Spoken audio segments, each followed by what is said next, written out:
Setelah kekuatan spiritual Shoyan memasuki cincin penyimpanan, dia secara acak membalikkan beberapa metode Qi dan teknik Dou yang ada. Dia tidak bisa berkata-kata untuk menemukan bahwa sangat sulit untuk menemukan item kelas rendah di dalamnya. Kelas terendah dari metode Qi dan teknik Dou yang ada, semuanya berada di tingkat rendah kelas Xuan. Shoyan bahkan melihat beberapa teknik Dou kelas D, namun jelas bahwa hanya ada sedikit item dari kelas ini. Setelah dihitung, jumlahnya tidak lebih dari 20 item. Meskipun demikian, hal-hal yang disembunyikan di sini sudah menyebabkan Shoyan tercengang. Ini benar-benar gudang harta karun yang cukup untuk menyebabkan banyak orang merasa pusing. Untungnya, hanya dia sendiri yang menyadari hal ini. Jika tidak, siapapun yang memiliki begitu banyak metode Qi dan teknik Dou kelas tinggi pasti akan mengundang kecemburuan banyak orang. Shoyan menarik kekuatan spiritualnya. Sebuah gulungan yang benar-benar seperti batu giok dikeluarkan saat dia keluar dari cincin penyimpanan. Tangannya memainkan gulungan hijau giok yang dia pegang. Setelah mengamatinya dengan cermat, dia baru menyadari bahwa ini adalah metode untuk menyelesaikan pil pemakan kehidupan yang ada di tubuh Sholi yang ditinggalkan Yao. Jika seseorang menghitung waktunya, jelas waktunya hampir habis sejak Sholi menelan pil pemakan kehidupan sampai sekarang. Karena itu masalahnya, Shoyan harus memaksimalkan waktunya untuk menyelesaikan masalah ini secepat mungkin. Kalau tidak, kemungkinan Sholi akan langsung mati jika waktunya sudah habis. Saat itu, lupakan rasa sakit yang dia rasakan. Dia bahkan tidak tahu bagaimana dia mempertanggungjawabkannya kepada Xiaoding. Sampai sekarang, mereka berdua belum mengungkapkan masalah ini pada Xiaoding.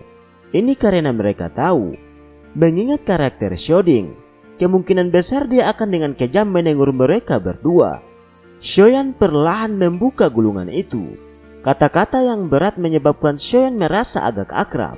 Dia kemudian menghela napas pelan. Anak kecil, pil pemakan kehidupan memiliki efek obat yang terlalu berlebihan. Bahkan saya kesulitan menghilangkannya. Namun, tidak perlu merasa kecewa, karena bukan tidak ada solusi untuk masalah itu.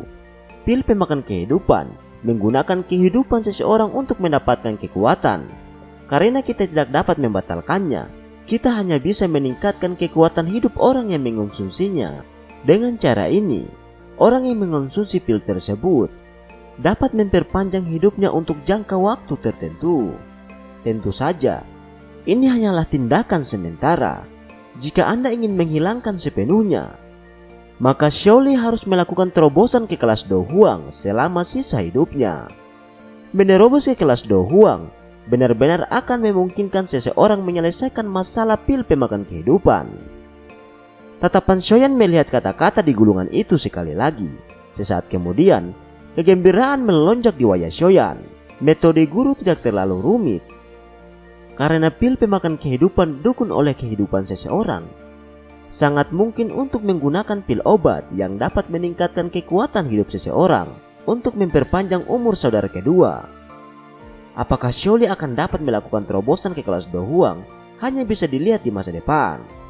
Meskipun metode ini sederhana, itu tidak termasuk masalah besar. Ini adalah pil yang dapat meningkatkan kekuatan hidup seseorang sangat langka.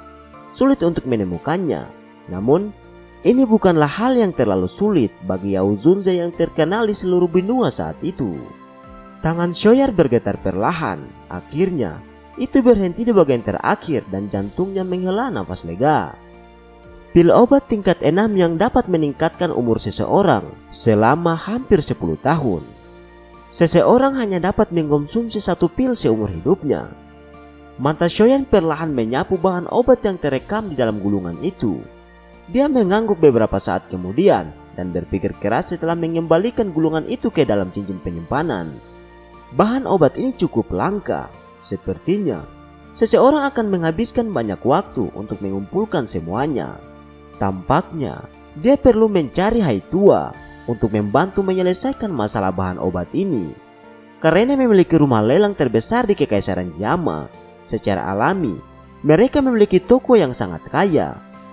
Meskipun ramuan obat ini sangat jarang, Namun beberapa di antaranya harus dapat dikumpulkan oleh mereka. Shoyan menghela nafas lega saat dia memikirkan hal ini. Dia membalikkan tubuhnya dan turun dari tempat tidur sebelum dia perlahan keluar dari ruangan. Dia baru saja keluar kamar ketika seorang pelayan wanita yang sudah lama menunggunya di luar. Dia bergegas maju. Setelah itu, dia berbicara dengan hormat. "Tuan muda ketiga, tuan muda pertama telah berkata untuk mengundang Anda ke ruang tamu jika Anda keluar dari kamar." Shoyan mengangguk sedikit setelah mendengar ini. Setelah itu, dia kemudian bergegas ke ruang tamu. Shoyan muncul di luar ruang tamu setelah sekitar 10 menit. Dia mendengar suara Shoding dan Sholi ditransmisikan dari dalam aula. Ada juga suara seorang wanita yang tidak asing di tempat itu. Dia adalah Putri Yaoye dari keluarga kekaisaran. Apa yang dilakukan di sini? Shoyan menyipitkan matanya sebelum dia membuka pintu untuk masuk. Shoding dan Sholi sedang mengobrol dan tersenyum dengan Yaoye di ruang tamu. Mereka mengangkat tatapan mereka ketika mendengar suara pintu didorong. Setelah itu, mereka melihat Shoyan yang masuk dan senyum di wajah mereka menjadi sangat padat. "Tuan Shoyan, sungguh tidak mudah untuk bertemu denganmu. Yaoye telah datang beberapa kali selama beberapa hari ini." Senyum tipis muncul di wajah Yaoye saat dia melihat Shoyan melangkah masuk. Dia berdiri dan berbicara perlahan dengan Shoyan. Shoyan kemudian tersenyum. Matanya melakukan kontak dengan Shoding dan Sholi. Setelah itu, dia menemukan kursi dan duduk di samping mereka berdua. Dia kemudian berbicara. "Bolehkah aku tahu alasan mengapa Putri Yaoye datang ke sini kali ini?" "Tuan Shoyan telah membantu keluarga kekaisaran kami menghilangkan ancaman yang besar. Apakah kami masih membutuhkan alasan untuk datang dan berkunjung?" Mata cantik Yaoye menatap Shoyan. Dia kemudian tertawa dan tersenyum pada Shoyan. Shoyan juga ikut tersenyum dan menggelengkan kepalanya. Dia segera berhenti berbicara sebelum sedikit mengangkat pandangannya untuk menatap Yaoye. Dia tidak percaya bahwa Yaoye benar-benar ada di sini untuk berkunjung karena luka-luka Shoyan. Senyum di wajah Yaoye dipertahankan saat Shoyan menatapnya. Akhirnya, dia hanya bisa tersenyum tanpa daya. Dia kemudian merenung sejenak sebelum berbicara dengan lambat. "Saya telah mendengar bahwa Tuan Shoyan berencana untuk mendirikan faksi di dalam kekaisaran Jama. Itu benar. Klan Sioku memiliki cukup banyak musuh. Wajar jika seseorang harus memiliki kekuatan yang kuat untuk bisa melindungi anggota klannya." Shoyan tidak menyembunyikan masalah ini saat dia menjawab dengan lemah. Mata Yaoye mengamati Shoyan dengan seksama. Sesaat kemudian, dia dengan lembut berkata, "Keluarga kekaisaran kami tidak akan keberatan jika Tuan Shoyan ingin mendirikan faksi di dalam kekaisaran. Kami bahkan dapat membantu Anda. Namun, saya berharap masalah sekte Mystic Law tidak akan terjadi lagi." Shoyan menyipitkan matanya saat mendengar kesungguhan di dalam kata-kata Yaoye. Karena pihak lain telah memperjelas kata-katanya, dia juga tidak perlu menghindari masalah ini. Dia segera berbicara dengan suara yang dalam. "Putri Yaoye, yakinlah, Shoyan bukanlah Yunsan. Selama keluarga kekaisaran tidak diam-diam mencampuri klan Shio saya, Shoyan akan mengingat bantuan dari keluarga kekaisaran." Yaoye diam-diam menghela nafas lega di dalam hatinya saat dia melihat wajah serius dari Shoyan. Dia tersenyum dan berkata, "Yaoye secara alami percaya pada karakter Tuan Shoyan. Sekarang, sekte Mystic Law telah dibubarkan. Kekaisaran Jama juga membutuhkan faksi yang kuat untuk menjadi perwakilan dari kekaisaran Jama. Dari kelihatan situasi yang ada, Tuan Shoyan adalah orang yang tepat dalam masalah ini." Shoyan tersenyum dan berkata, "Karena itu masalahnya, saya juga tidak ingin mengubah hubungan kita menjadi sangat buruk. Itu tidak baik untuk siapapun. Untuk masalah pembentukan sebuah faksi, aku akan berbicara secara detail jika ada berita tentang masalah itu di masa depan." Yaoye mengangguk dan berkata, "Kalau begitu, saya akan diam-diam menunggu kabar dari Tuan Shoyan." Yaoye berdiri saat dia berbicara. Dia melambaikan tangannya dan 10 kotak giok muncul di atas meja. Dia tersenyum dan berkata, "Semua ini adalah hal-hal yang kakek buyut minta agar saya berikan kepada Anda." Tuan Shoyan adalah seorang alkemis tingkat tinggi. Saya pikir, seharusnya tidak ada banyak masalah berkaitan dengan cedera di dalam tubuh Anda. Selain itu, ramuan obat ini mungkin berguna bagi Anda. Masih ada masalah di Kekaisaran Yama, jadi saya tidak akan tinggal lebih lama lagi. Yaoye berbalik dan pergi begitu kata-katanya terdengar. Sesaat kemudian, dia menghilang dari pandangan Shoyan dan yang lainnya. Shoyan mengirim putri Yaoye pergi dengan tatapannya. Sebelum dia berdiri dan datang ke sisi meja, dia kemudian membuka kotak giok itu dan aroma obat yang kaya segera menyebar keluar. Itu menyebabkan alisnya sedikit terangkat. Shoyan kemudian bergumam, "Keluarga Kekaisaran memang sangat murah hati." Tampaknya, keluarga Kekaisaran tidak banyak memiliki perlawanan tentang masalah ini. Shoyan tersenyum dan berbicara saat tatapannya melirik kotak giok. Meskipun Shoyan saat ini tidak takut dengan keluarga Kekaisaran ketika membandingkan para ahli yang ada di kedua belah pihak. Walaupun begitu, masih agak merepotkan untuk berkonflik dengan mereka. Shoden mengangguk dan kemudian berbicara, "Untuk membentuk faksi yang telah Anda sebutkan, saya sarankan Anda mengumpulkan beberapa klan besar di dalam Kekaisaran Yama untuk membentuk sebuah aliansi. Dengan cara ini, itu akan memungkinkan faksi berkembang pesat dalam waktu yang singkat. Selain itu, kita mendapatkan dukungan dari keluarga Kekaisaran.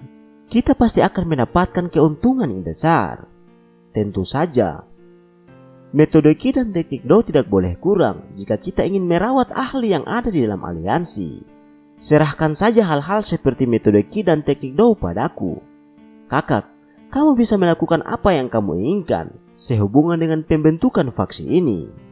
Saya tidak mengkhususkan diri dalam hal-hal ini." Shoyan tersenyum setelah mendapatkan harta dari Hanfen dan Yalau. Sepertinya tidak ada masalah baginya untuk memberikan beberapa metode Ki dan teknik Do kepada mereka.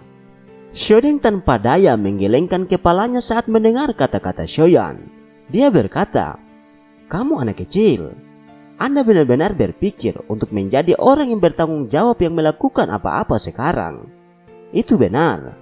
Bagaimana dengan luka Anda? Aku seharusnya bisa sembuh total setelah beberapa hari ini." Shoyan tersenyum saat menjawab. Shoden dan Shorin menghela napas lega setelah mendengar ini dari Shoyan. Dia mengangkat kepalanya dan tertawa. "Aku mungkin akan pergi ke wilayah sudut hitam begitu lukamu pulih. Bagaimanapun, gerbang Xiao di sana memerlukan seseorang untuk mengelolanya. Jika tidak, semua orang di gerbang Xiao akan pergi saat aku kembali nanti." Itu benar. Dari apa yang kalian berdua katakan, bahwa gerbang Xiao memiliki beberapa individu yang hebat yang berasal dari Akademi Dalam. Potensi masa depannya pasti akan cukup kuat. Meskipun wilayah sudut hitam sangat kacau, ada keuntungan yang cukup besar yang bisa didapatkan darinya. Jika memungkinkan untuk memperluas gerbang Xiao di masa depan, kemungkinan itu akan menjadi faksi yang menakutkan. Saat kita menunggu sampai faksi di dalam Kekaisaran Yama berkembang di masa depan, kita bisa saja menggabungkan keduanya. Itu pasti bisa bersaing dengan faksi kelas 1 di benua Doki. Shoden menyuarakan pikirannya. Shoyan juga sedikit mengangguk. Siswa yang dapat lulus dari Akademi Dalam kebanyakan adalah orang-orang yang memiliki bakat pelatihan yang hebat. Jika memungkinkan untuk mengumpulkan mereka dan menggabungkan mereka di dalam gerbang Xiao, kemungkinan besar mereka akan menjadi kekuatan elit dengan potensi yang bagus. Shoyan tidak pernah memiliki keraguan terhadap potensi gerbang Xiao. Seorang pelayan wanita buru-buru masuk saat Shoyan dan kedua saudaranya sedang asik mengobrol. Dia dengan hormat berbicara di ambang pintu. "Tuan muda Shoyan, ada Nalan Yandan di depan pintu masuk. Dia mengatakan bahwa dia memiliki sesuatu yang penting untuk dikatakan dan perlu bertemu dengan Anda." Shoyan kaget saat mendengar ini. Mengapa dia tiba-tiba mencariku? Baiklah, undang dia masuk. Keraguan melintas di matanya saat Shoyan dengan lembut memerintahkan. "Saudara ketiga, apakah itu Nalan Yandan?" Suara Xiaoli tiba-tiba menjadi sangat dingin saat dia melihat ke belakang pelayan wanita yang telah pergi.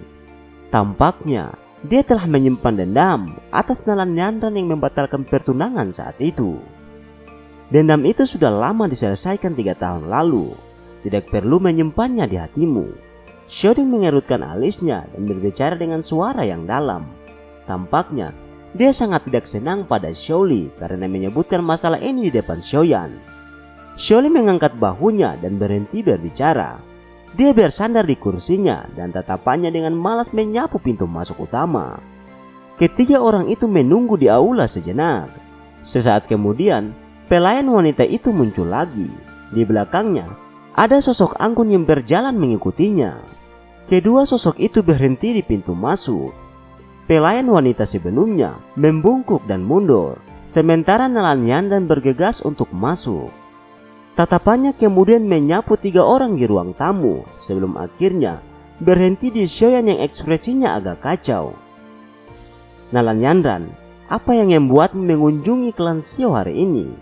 Xiaoyan dengan lembut meletakkan cangkir tehnya, matanya tertunduk saat dia berbicara. Nalan Yandran menggigit bibirnya di depan sikap Xiaoyan yang dingin dan acuh tak acuh ini. Dia akhirnya membuka mulutnya beberapa saat kemudian. Guru ingin bertemu denganmu untuk terakhir kalinya.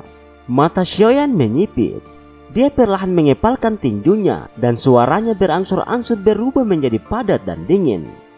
Lebih baik kamu tidak memberitahuku bahwa dia telah melakukan sesuatu yang bodoh. Saya juga memberitahu Anda bahwa saya masih dapat menemukan semua murid dari sekte Mystic Cloud, meskipun mereka telah tersebar sekarang. Nalan Yandran mengerutkan alisnya. Dia berkata, guru tidak akan melakukan hal seperti itu. Ikuti saya jika Anda ingin melihatnya. Mungkin tidak ada kesempatan lagi di masa depan jika Anda tidak mau mengikuti saya sekarang. Nalan Yandran tidak menunggu Xiaoyan menjawab setelah dia berbicara. Dia berbalik dan berjalan keluar dari Xiao Mansion. Xiaoyan mengerutkan alisnya. Sesaat kemudian, dia berdiri dan mengalihkan pandangannya ke Xiaoli di samping. Dia kemudian melempar dengan tangannya dan sebuah gulungan dilemparkan ke tangan Xiaoli. Kakak kedua, kamu harus mencoba mengumpulkan semua bahan obat ini. Itu sangat berguna bagi Anda. Karena itu jangan menundanya. Xiaoli terkejut saat dia menerima gulungan itu. Dia melihat senyum dalam tatapan Xiaoyan dan sepertinya telah memahami sesuatu. Dia langsung mengangguk tanpa meninggalkan jejak. Xiaoyan mengucapkan beberapa kata kepada mereka berdua setelah menyerahkan gulungan itu kepada Xiaoli. Dia segera mengikuti Nalan Yandran dengan langkah yang cepat. Kata-kata yang dia gunakan menyebabkan wajahnya diam-diam menjadi suram. Apa yang dia pikirkan untuk melakukan ini?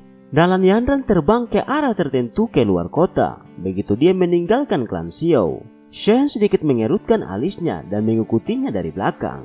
Kecepatannya tidak berkurang, bahkan setelah terbang ke luar ibu kota.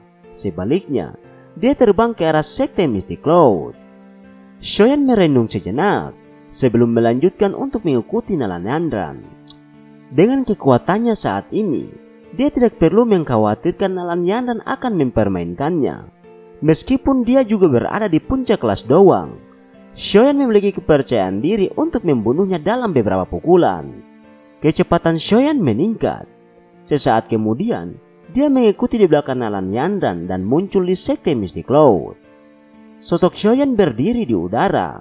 Tatapannya menyapu sekte Mystic Cloud yang kosong di bawah. Pada saat ini, bahkan tidak ada sedikit pun kehidupan yang tersisa di sekte Mystic Cloud.